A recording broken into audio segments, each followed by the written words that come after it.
रास्ते में जब हम दोनों गाड़ी में बैठे तो आंटी ने बहुत एहतियात से अपना हाथ मेरे हाथ के करीब रखा, मगर वो ज्यादा टच नहीं कर रही थी।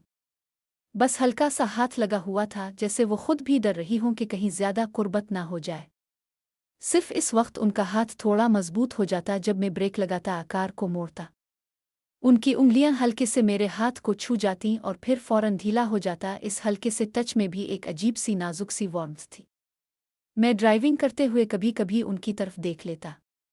उनका चेहरा शर्म से सुर्ख था, नज़र बाहर की तरफ थी, मगर उनकी सांस की रफ्तार बताती थी कि उनके दिल में क्या तूफान उठ रहा है। पूरा रास्ता हम दोनों के दरमियान तकरीबन खामोशी ही रही। सिर्फ गाड़ी की हल्की आवाज़ और बाहर की हुआ की सरसराहट सुनाई दे रही थी। मगर ये खामोशी बहुत मीठी और रोमांटिक थी। आखिरकार जब हम उनके घर के सामने पहुंचे तो मैंने गाड़ी रोक दी। आंटी ने आहिस्ता से हाथ हटाया। वो कुछ लम्हे बैठी रहें, जैसे कुछ कहना चाह रही हों, मगर फिर बगैर कुछ बोले आहिस्ता से दरवाज़ा खोल कर बाहर निकल गई। मैंने उनकी तरफ देखा। वो चुपचाप सर झुकाए घर की तरफ चल पड़े। उनकी चाल में शर्म, बेचैनी और एक नई सी बेबसी थी। घर का दरवाज़ा खुला, वो अंदर चली गईं और दरवाज़ा आहिस्ता से बंद हो गया। मैं वहाँ कुछ लम्हे गाड़ी में बैठा रहा। दिल में एक अजीब सी लहर उठ रही थी। आज की सारी रात उनकी शर्माई हुई बातें, उनकी झुकी हुई नज़रें, उनका वो हल्का सा टच, वो खामोशी, सब कुछ मेरे ज़हन में घूम रहा था। फिर मैंने गाड़ी स्टार्ट की और आहिस्ता आहिस्ता घर की तरफ वापस चला आया। घर पहुंचकर भी मेरे दिल में उनकी याद ताज़ा थी। मैं बिस्तर पर लेटा तो आंखें बंद करके सोचने लगा कि आंटी अब क्या सोच रही होंगी। क्या वो मेरी बातों पर गौर कर रही हैं? क्या उनके दिल में भी मेरे लिए कोई नर्म एहसास जाग उठा है? रात गहरी हो चुकी थी, मगर मेरे दिल में आज की इस मुलाकात की मीठी सी याद अभी तक जाग रही थी। घर वापस आकर मेरे दिल में एक अजीब सी तसल्ली थी। फौजिया आंटी अब मेरे करीब आ चुकी थीं। उनका राज मुझ तक पहुंच चुका था। उनकी शर्म, उनकी बेचैनी, उनकी तन्हाई, सब कुछ मैंने देख लिया था। मुझे यकीन था कि अब वो मेरे हाथ में है। बहुत जल्दी मेरी ख्वाहिश पूरी हो जाएगी। फौजिया आंटी भी आहिस्ता आहिस्ता मेरे लिए अपने आप को तैयार कर लेंगी।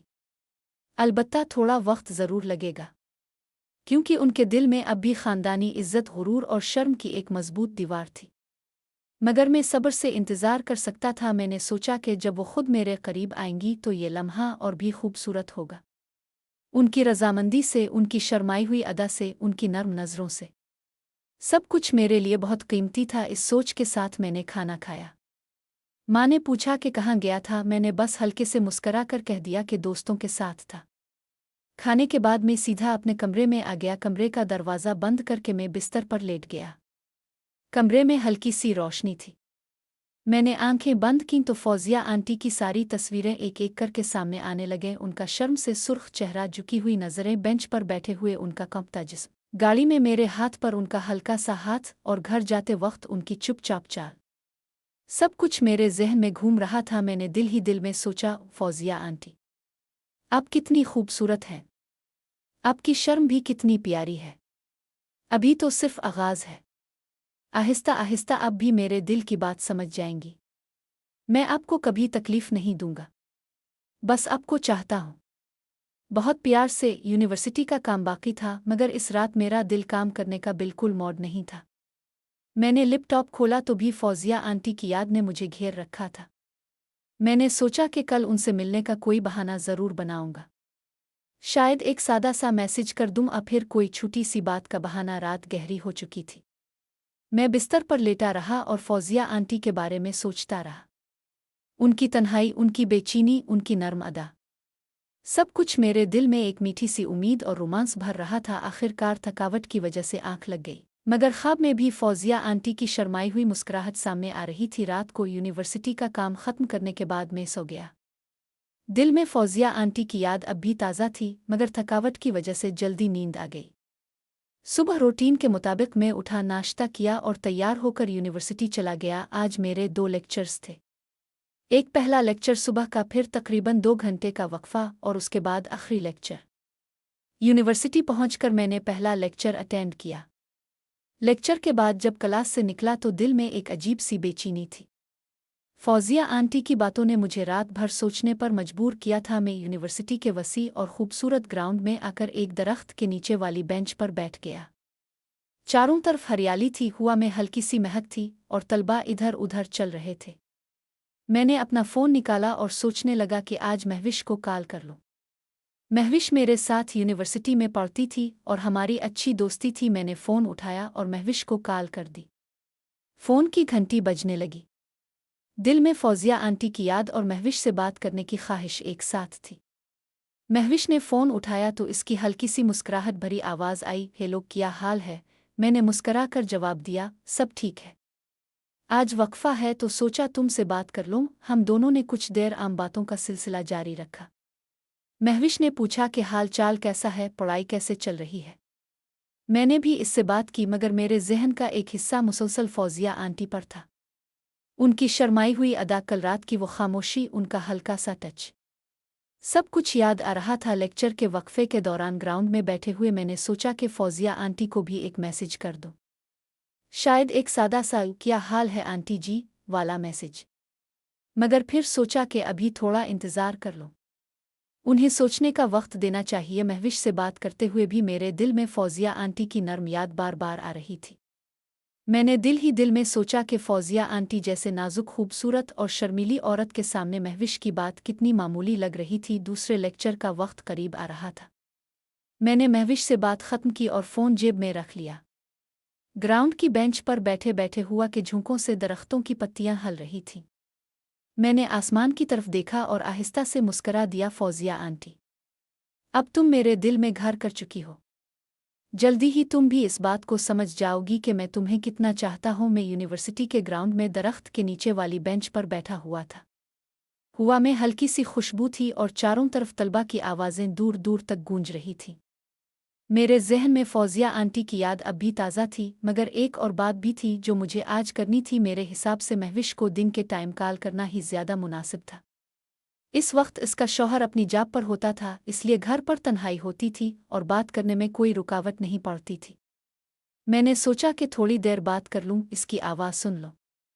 महविश मेरे लिए एक अच्छी दोस्त थी, मगर फौजिया आंटी के सामने वो बात बिल्कुल मुख्तलिफ थी। मैंने अपना मोबाइल निकाला और महविश का नंबर डायल कर दिया। फ़ोन की बेल काफ़ी देर तक बजती रही। 1 2 3 4 घंटियां बजती गईं, मगर आगे से किसी ने फ़ोन नहीं उठाया। मैं थोड़ा हैरान हुआ। महविश आम तौर पर मेरी कॉल फ़ौरन उठा लेती थी।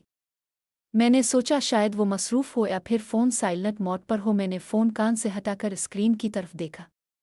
कॉल अब भी जारी थी मगर कोई जवाब नहीं आ रहा था। मेरे दिल में एक अजीब सी बेचैनी सी होने लगी। क्या बात है? क्या महविश ठीक तो है? फिर आज उसके शौहर घर पर ही है। मैंने फ़ोन काट दिया और कुछ लम्हे सोचता रहा। ग्राउंड में बैठे हुए हुआ के झोंकों से दरख्त की पत्तियां सरसरा रही थीं। मैंने आसमान की तरफ देखा और आहिस्ता से सोचा कि शायद अभी दोबारा ट्राई कर लूं। दूसरी बार मैंने दोबारा नंबर डायल किया। इस बार भी बेल काफ़ी देर तक बजती रही। मेरे दिल में हैरानी के साथ अब थोड़ी सी फिक्र भी होने लगी थी। महविश को क्या हुआ है? क्या वो जानबूझकर फ़ोन नहीं उठा रही? फिर कोई और वजह है? फ़ोन अब भी बज रहा था जब अचानक मेरे ज़हन में फौजिया आंटी की तस्वीर आ गई। उनकी शर्माई हुई आंखें, झुका हुआ सर और कल रात की वो नाजुक सी खामोशी, सब कुछ एक साथ याद आ गया। मैंने दिल ही दिल में सोचा, फौजिया आंटी अब तो मेरे दिल में घर कर चुकी है। महविश से बात करना तो बस एक मामूल की बात थी, मगर आपके सामने सब कुछ मामूली लग रहा है। फ़ोन की बेल अब भी जारी थी। मैंने सब्र से इंतज़ार किया मगर आगे से अब भी कोई जवाब नहीं आया। आखिरकार मैंने फ़ोन काट दिया और मोबाइल को जेब में रख लिया। ग्राउंड में बैठे हुए मैंने सोचा कि शायद महविश बाद में कॉल कर ले। अभी तो मेरा ध्यान ज़्यादातर फौजिया आंटी की तरफ था। मैंने सोचा कि वक्फे के बाद दूसरे लेक्चर से पहले शायद फौजिया आंटी को एक छोटा सा मैसेज कर दूं, बस ये पूछने के लिए कि वो ठीक तो हैं। रात की याद, उनकी शर्म, उनकी बेचैनी, सब कुछ मेरे दिल को आहिस्ता आहिस्ता उनकी तरफ खींच रहा था। मैं ग्राउंड में बैठे बैठे कुछ लम्हे सोचता रहा। महविश का फ़ोन ना उठाने की वजह से ज़हन में एक हल्की सी बेचैनी थी। आखिरकार मैंने फ़ैसला किया कि पहले इसे एक मैसेज कर लूँ। मैंने मोबाइल निकाला, नया मैसेज खोला और आहिस्ता आहिस्ता टाइप किया, अस्सलाम अलैकुम, मेरा नाम काशिफ है। मुझे आपकी शेखुपुरा वाली भाभी ने आपका नंबर दिया है। अगर मुमकिन हो तो एक बार बात कर ले। शुक्रिया। और मैसेज भेजने के बाद मैंने फ़ोन को हाथ में लेकर इंतज़ार करने लगा। हुआ आहिस्ता आहिस्ता चल रही थी, दरख्तों की पत्तियां सरसरा रही थीं। मेरे दिल में फौजिया आंटी की याद अब भी घूम रही थी, मगर इस लम्हे महविश का जवाब जाने की भी एक हल्की सी ख्वाहिश थी। तकरीबन 5 मिनट गुजर गए, कोई जवाब नहीं आया। मैंने गहरी सांस ली और सोचा कि अब एक बार फिर कॉल करके देख लूं। मैंने दोबारा महविश का नंबर डायल कर दिया। दिल में एक अजीब सी धड़कन थी। फ़ोन की बेल बजने लगी। एक बेल, दूसरी बेल और तीसरी बेल के बाद अचानक फ़ोन उठ गया। आगे से एक नर्म, हल्की सी शर्माई हुई औरत की आवाज़ आई, हेलो। ओ मैंने आहिस्ता से मुस्करा कर जवाब दिया, अस्सलाम अलैकुम। महविश भाभी? जी। वालेकुम अस्सलाम। इसकी आवाज़ में थोड़ी सी हैरानी और शर्म का मलगूबा था। मैंने नर्म लहजे में बात जारी रखी, ओ भाभी, मेरा नाम काशिफ है। आपकी शेखुपुरा वाली भाभी ने मुझे आपका नंबर दिया था।